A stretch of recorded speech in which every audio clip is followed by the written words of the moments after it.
সুপ্রিয় দর্শক মণ্ডলী, আমার পিতা ভাই হত্যার পর থেকে আমি এ যাবৎকাল জাতীয় প্রেস ক্লাবের সামনে এভাবেই মানববন্ধন করি। বিশেষ করে প্রত্যেক ঈদে আমি দাঁড়াই।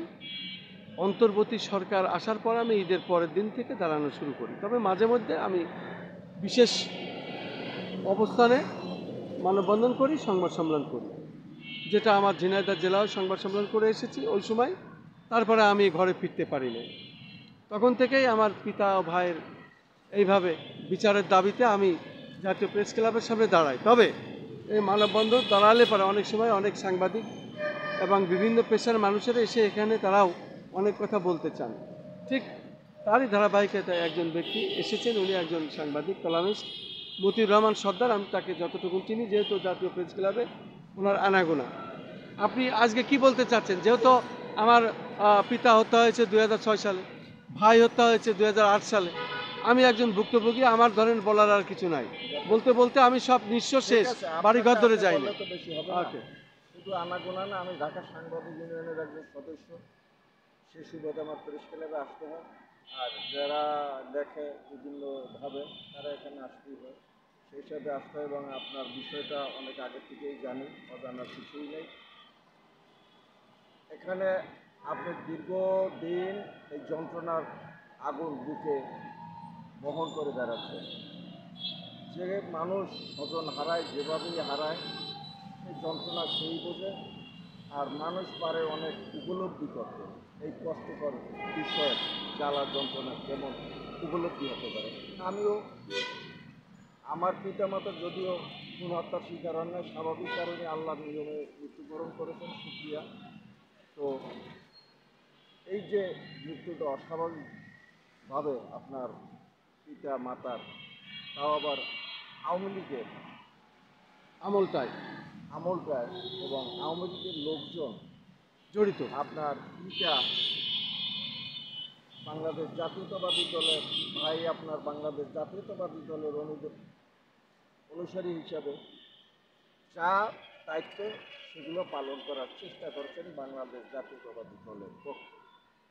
সে কারণেই উনি ওই আওয়ামী লীগের ওখানকার স্থানীয়, যার নাম আপনি বারবার বলেছেন, আমি বিস্তারিত বলতে পারবো না, তাদের রোশনালের শিকার, তাদের রোশনালের, এটা আপনি বললেন না আমাকে, তো তাদের রোশনালের শিকার হয়ে প্রতিদ্বন্দ্বী মনে করিয়া আপনার পিতা ভাইকে হত্যা করেছে। প্রতিদ্বন্দ্বী বলতে রাজনৈতিক প্রতিদ্বন্দ্বী, হ্যাঁ, এই হিসাবে তাদেরকে হত্যা করছে। আপনি দীর্ঘদিন পর্যন্ত বিচার চেয়ে আসছেন, কিন্তু পতিত সরকারের লোকজন যে কর্মকাণ্ড করেছে, সেই সরকার তো আর তাদের লোকজনের বিচার করবে না, প্রশ্নই ওঠে না।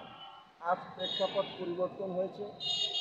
পরিবর্তন হওয়ার কারণে আপনার সরকারের প্রধান উপদেষ্টা সহ স্বরাষ্ট্রমন্ত্রী, সেনা প্রধান, মহাপুলিশ পরিদর্শক, আপনার ঝিনাইদহ পুলিশ সুপার, ঝিনাইদহ থানা, ঢাকার শাহবাগ থানা, বিভিন্ন স্তরে আপনি আবেদন নিবেদন করে যাচ্ছেন, বিষয়টি আমি জানি। সুতরাং আমি সরকারের কাছে অনুরোধ করব,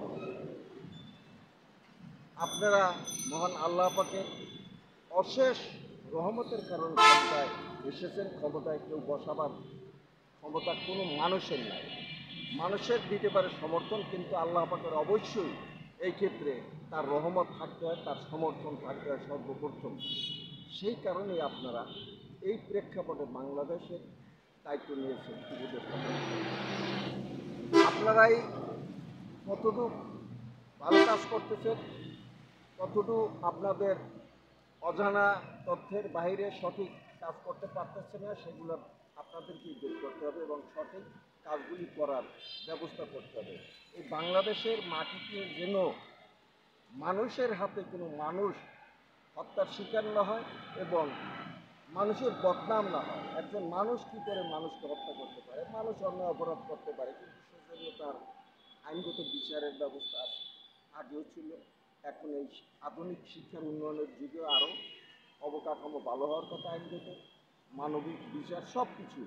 সুতরাং সেই আলোকে এমন বিচার আপনারা করে যাবেন, পরবর্তী নির্বাচিত সরকার এসে যাতে আপনার ওই ধারাবাহিক ব্যবস্থাকে ফেলে না দিতে পারে, অর্থাৎ মানুষের কাছে গ্রহণযোগ্য এবং কল্যাণকর সেই ধরনের বিচারের দৃষ্টান্ত সৃষ্টি করে যাবেন এবং এই খন্দকার মাসুদুজ্জামানের আবেদন নিবেদন প্রশাসনের আপনাদের উপদেষ্টাদের আমলে বিভিন্ন জায়গায় তিনি পাঠিয়েছেন। আশা করি তার আবেদনপত্র পর্যালোচনাপূর্বক দোষীদের দৃষ্টান্তমূলক বিচারের সৃষ্টি করে যাবেন, যেটা নজির সৃষ্টি হয় এবং পরবর্তীতে মানুষ খুন হত্যার প্রতি আকৃষ্ট না হয়, সীমাহীন লোভী না হয়। সীমাহীন লোভী হলেই মানুষ লোভের বশবর্তী হয়ে অনেক অপকর্ম করে। তো এই বিষয়টি আমলে নিয়ে আশা করি যথাযথ প্রয়োজনীয় ব্যবস্থা গ্রহণ করবেন, এই বলে আমি আমার বক্তব্য এখানে শেষ করছি। আসসালামু আলাইকুম। শুধু দর্শক, আসলে দীর্ঘদিন ধরে আমি আমার পিতা ভাই বিষয়টি নিয়ে আমি জাতীয় প্রেস ক্লাবের সামনে মাঝে মধ্যেই দাঁড়াই। আর তখনই কিছু মানুষ যারা মনের টানে, হৃদয়ের টানে বা তাদের বিবেকের টানে তারা ছুটে আসেন, ঠিক তেমনই আজকেও এসেছে এবং তার সংক্ষিপ্ত সাক্ষাৎ কী বলতে চাই সেই বিষয়টি আমি তুলে ধরলাম।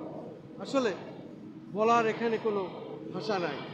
যে পরিবারে খুন হয়, যে পরিবারের সদস্যরা বেঁচে থাকেন, তারাই শুধু জানেন কি কষ্ট, কি বেদনা, আর কত যে এটা নিয়ে ভুগতে হয় তারা ছাড়া আর কেউ জানে না।